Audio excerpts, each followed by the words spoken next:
I walked into my house early and heard my wife say my name in a voice I had never heard before. I was not supposed to be home that night. I was meant to be 2 states away, sleeping in a cheap hotel with a broken air conditioner and a microwave that smelled like burnt popcorn, but a meeting got canceled and I decided to surprise her. I thought it would be romantic. I thought she would smile and laugh and say I missed you so much. Instead, I froze in the hallway with my hand still on my suitcase and my heart started beating so loud I thought she would hear it. She was in the living room and the lights were dim and I could hear her laughing soft and low, like she was trying not to be heard, and then she said my name again, slow and warm, like it meant something else. For a second I thought I was losing my mind. I thought maybe she was on the phone with me and I forgot, or maybe she was talking to the dog or watching some dumb show. Then I heard a man laugh back. I did not recognize the voice, but I recognized the way she sounded. That was the first moment I knew my marriage was already over, even though I had not seen anything yet. I did not walk in right away. I do not know why. Maybe fear, maybe shock, maybe some part of me was still hoping I was wrong. I stood there holding my breath, feeling like a stranger in my own house. We had been married for 11 years, together for 15 high school sweethearts, the kind of story people like to hear. We bought this house together, painted the walls together, fought about curtains and cabinets like every other couple. Her name is Emily, and she used to look at me like I was the only man in the world. She used to text me little heart messages in the middle of the day, just to say she missed me. Somewhere along the way that stopped, and I told myself that was just life, that was just marriage, that was just getting older. I told myself a lot of things. When I finally took a step forward, the floorboard creaked, and everything went silent. The laughing stopped, the air felt heavy. I heard movement, and then her voice again, this time sharp and nervous, saying wait. That single word cut deeper than anything else. I turned the corner, and there she was standing in front of the couch, wearing one of my old college shirts, the one with the faded logo I thought she wore to bed when she missed me. There was a man sitting where I usually sat. He was putting his shoes back on. He looked younger than me, relaxed like he belonged there.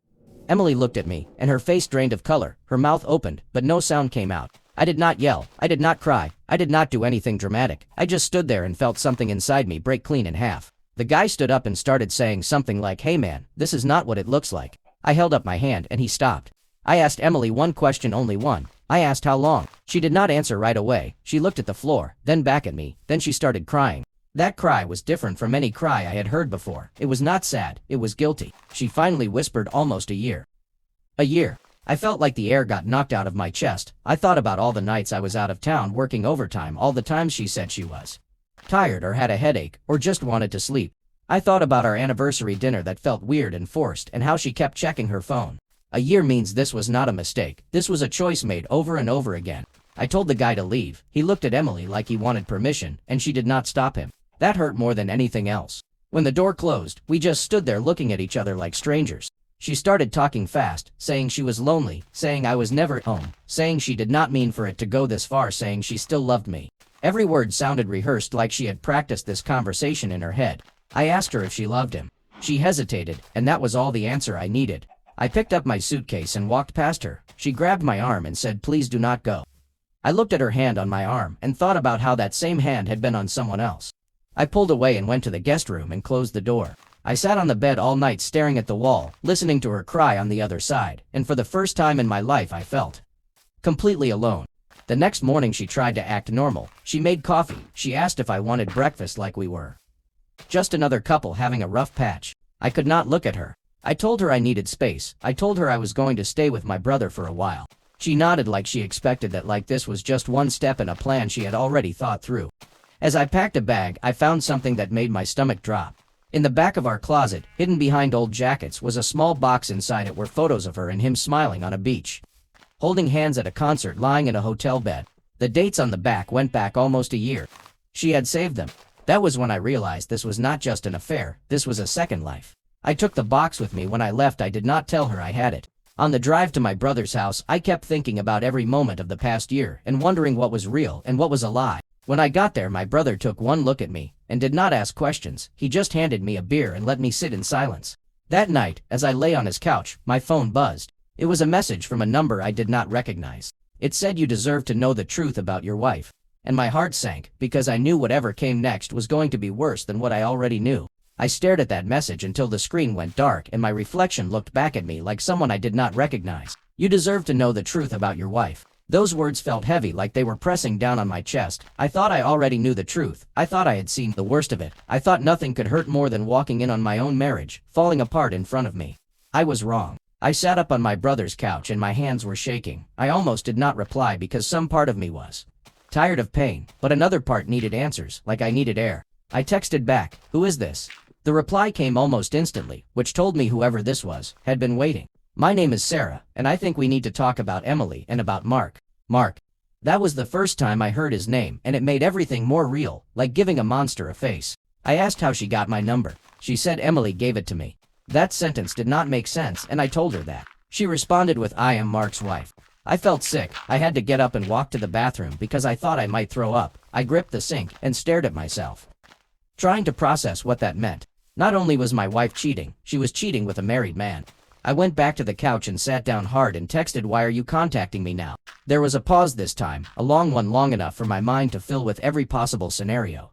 Then she sent a long message, and I could tell she had been holding this in for a while. She said she found out 3 days ago. She said she had suspicions for months, but Mark always denied everything. She said she finally followed him one night and saw him walk into a house that was not our house. She said she sat in her car for 2 hours just watching the lights on and off, imagining things she did not want to imagine. She said she took pictures. I closed my eyes and felt a new kind of pain, not just betrayal, but shame, like I had been part of something ugly without knowing. She said she waited until Mark fell asleep and went through his phone and found messages, photos, plans, trips. She said Emily's name was saved with a heart. That detail hurt more than it should have. She said she wanted to hate me too, but she could not because I did not know. She said I deserved to know everything because she was done being quiet. I asked her how long she thought it had been going on. She said at least a year, maybe longer. That word again, a year. I thought about all the birthdays, holidays, random Tuesdays that had all been tainted. I asked her if they were still seeing each other. She said she was not sure, but Mark was supposed to be on a work trip tonight, and she did not believe him. My heart started racing because I knew Emily had told me she was going to stay with a friend that night to give me space. Nothing about that felt like a coincidence. Sarah asked me if Emily had left the house. I did not answer right away because the truth felt like a knife. I told her yes. She said then they are probably together right now. I dropped my phone on the couch and just sat there feeling numb, like my body had shut down to protect me. My brother walked in and took one look at my face and asked what happened. I told him everything. I told him about Sarah, about Mark, about the messages. He got angry in a way I had not seen since we were kids. He said I should drive back to the house right now. He said I should confront them both. He said a lot of things. But I felt calm in a strange way, like the shock had turned into something cold and focused. I picked up my phone again and asked Sarah where she thought they were. She said Mark usually booked a hotel near the airport. When he wanted privacy, she said she found a reservation on his email. She gave me the hotel name. It was 20 minutes from where I was. I sat there for a long time just staring at that name on my screen, knowing that if I went there nothing would ever be the same again. I told my brother I needed to go for a drive. He knew better than to argue. The drive felt unreal, like I was watching someone else make these choices. The streets were quiet. The radio was off. My thoughts were loud. I kept seeing Emily's face in my mind, the way she looked when I walked in the house. The way she hesitated when I asked if she loved him. I pulled into the hotel parking lot and just sat there watching people come and go, families, couples, businessmen, all of them living normal lives. I felt like an outsider looking in. I texted Sarah and told her I was there. She said be careful, and then she sent me something that made my hands start shaking again.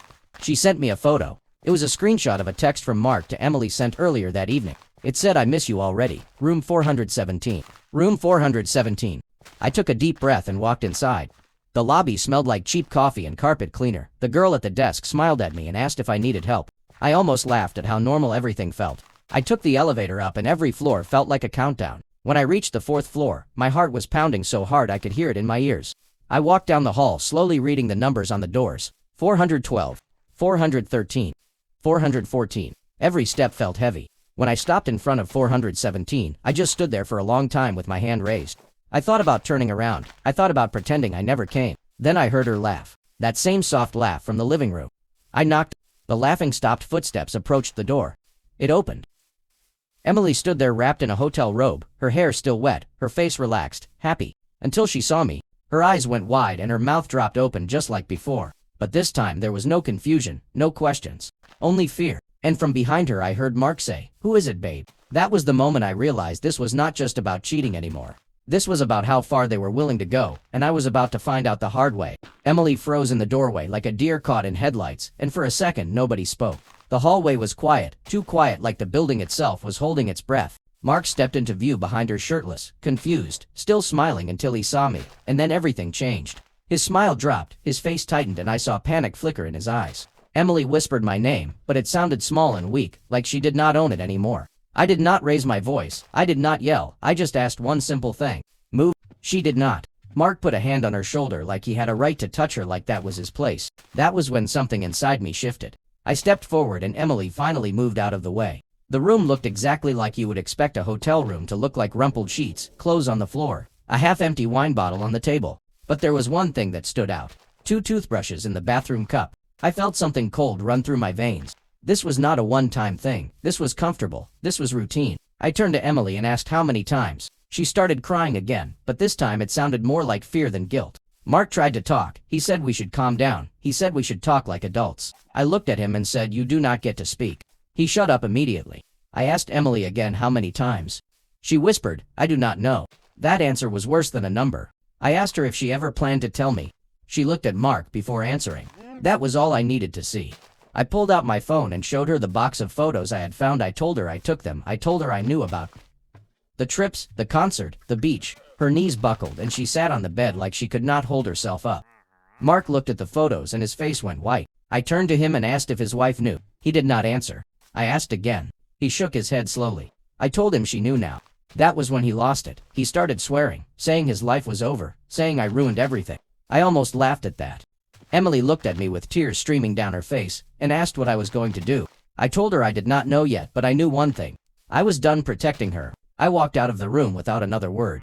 In the elevator, my hands started shaking so bad I had to sit on the floor. When I got back to my brother's place, I had missed calls from Emily, messages from Mark, messages from numbers I did not recognize. I ignored all of them. Sarah texted me and asked if I saw them. I told her yes. She asked if I was okay. I did not know how to answer that. The next few days felt like a blur. I took time off work. I slept on the couch. I barely ate.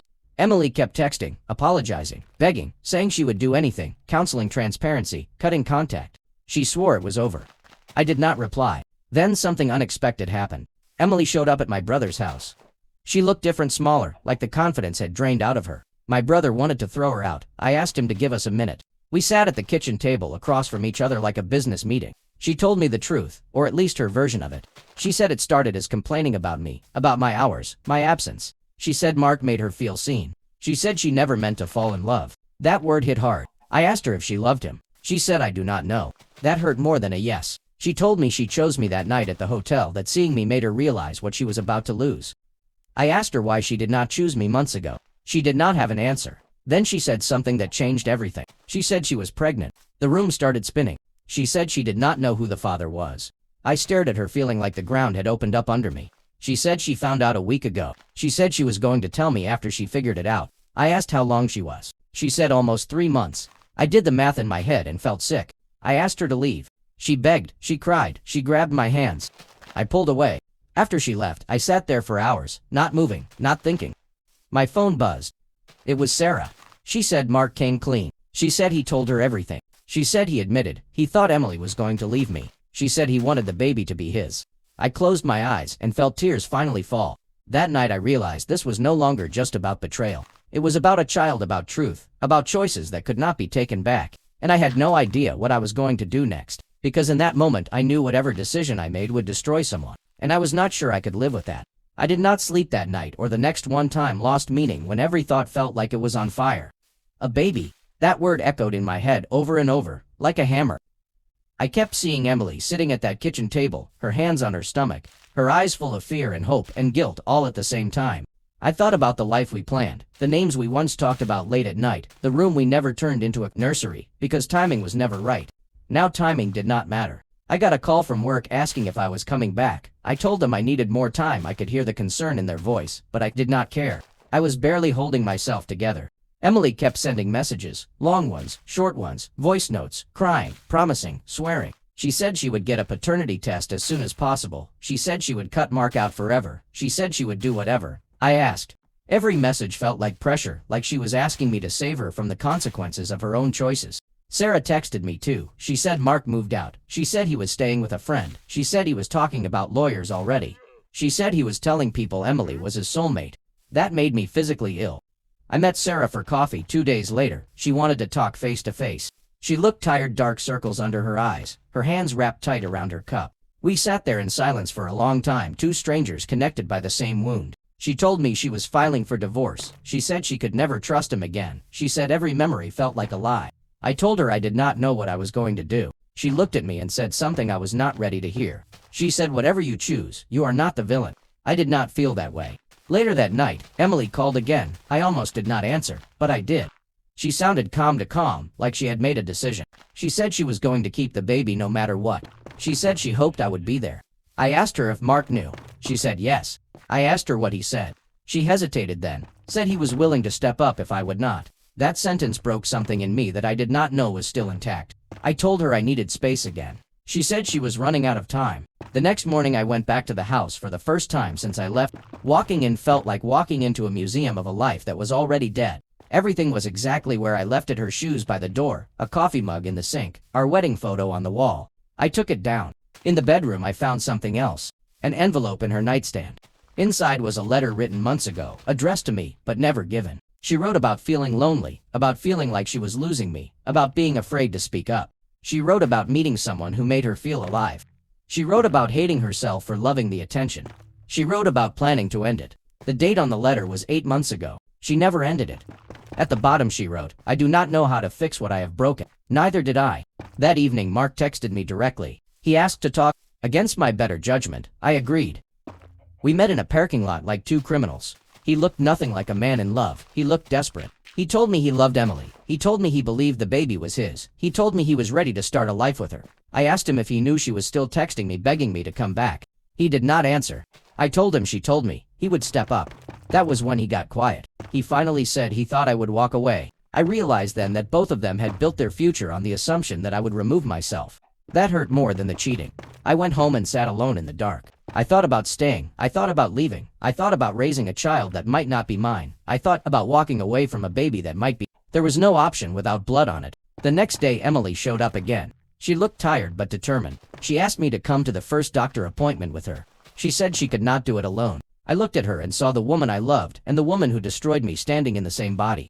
I told her I would think about it. As she left, she turned back and said one last thing. She said, "If you walk away, please know I will understand, but I will never forgive myself." That night I sat on the floor with my back against the wall and realized something terrifying. No matter what I did, someone was going to hate me. And for the first time I wondered if the right choice was not about love or loyalty, but about who I was willing to become after this. Because tomorrow I had to give Emily an answer. And whatever I said was going to change all of our lives forever. I did not sleep at all that night. I just lay there staring at the ceiling, watching shadows move like they were making decisions for me. By morning, my head hurt, my chest felt heavy, and I knew avoiding this any longer would only make it worse. I texted Emily and told her I would go to the appointment. She responded almost instantly, "Thank you." That was it, just thank you, like this was a favor, and not the heaviest choice of my life. We met in the parking lot outside the clinic. She looked smaller than ever, wearing a loose sweater, her hair pulled back, no makeup. She tried to hug me. I stepped back. She nodded like she expected that. Inside the waiting room, couple sat holding hands, smiling, nervous, excited. Every one of them felt like a punch to the gut. When the nurse called Emily's name, she looked at me like she needed permission to stand up. I walked with her down the hall in silence. During the ultrasound, I stood in the corner while the technician pointed at the screen explaining measurements. Heartbeat development. Emily started crying, quiet tears sliding down her face. I felt nothing. That scared me more than anger ever could. Afterwards, we sat in the car, and Emily finally asked the question hanging between us for days. "What are you going to do?" I took a long breath and told her the truth. I said I could not be her husband right now. I said the trust was gone, and I did not know if it could ever come back. She closed her eyes, like she had been bracing for that. I told her I would not make any promises about the baby until the paternity test. She nodded again, silent, accepting. I told her if the baby was mine, I would take responsibility, but that did not mean we were getting back together. That was when she broke completely. She started sobbing, saying she deserved this, saying she ruined everything, saying she did not know how she would raise a child alone. I did not comfort her. I drove her home and left without going inside. That night I got a call from Sarah. She told me Mark was pressuring Emily to choose him. She said he was talking about moving cities, starting fresh. She asked me if I still loved Emily. I did not answer right away. I said I loved who I thought she was. Sarah was quiet then. She said sometimes love is not enough, and sometimes walking away is the only way to survive. A week later the results came back. Emily asked me to come over to hear them together. I almost did not go, but I did. We sat at the kitchen table, the same one where she told me she was pregnant. She opened the envelope with shaking hands. The baby was mine. The room went silent. Emily covered her mouth, crying, laughing at the same time. She reached for my hand, and this time I did not pull away right away. I felt something then, not joy, not love, but responsibility, heavy and unavoidable. She said we could fix this. She said we could start over. I looked around the house at the walls that held too many lies. I told her I would be a father, not a husband. That was the hardest sentence I have ever said. She asked if there was any chance. I told her I did not know, but I could not promise something I did not feel. Mark found out the same day. He showed up uninvited, angry, accusing me of stealing his future. I told him to leave, or I would call the police. He left, but not before saying Emily would always wonder what life with him could have been. That sentence did not hurt me. It made me angry. Months passed. We sold the house. Emily moved into a small apartment near her sister. I helped with doctor appointments, paid child support early before it was even required. We spoke calmly, carefully, like to people handling something fragile. The day my son was born, I was in the room. When I held him for the first time, something shifted. Not forgiveness, not closure, but purpose. Emily looked at me with hope in her eyes. I did not feed it. Now it has been a year. I see my son every weekend. I know his laugh, his cries, the way he grips my finger. Emily still sometimes looks at me like she is waiting. Mark is gone. Sarah is divorced, living a new life. And me. I am somewhere in between. People ask me if I made the right choice. If I should have tried harder, if I should have walked away completely. I still do not know. So I will ask you. If someone breaks your heart but brings a child into your life, do you choose the past that hurt you, or the future that needs you?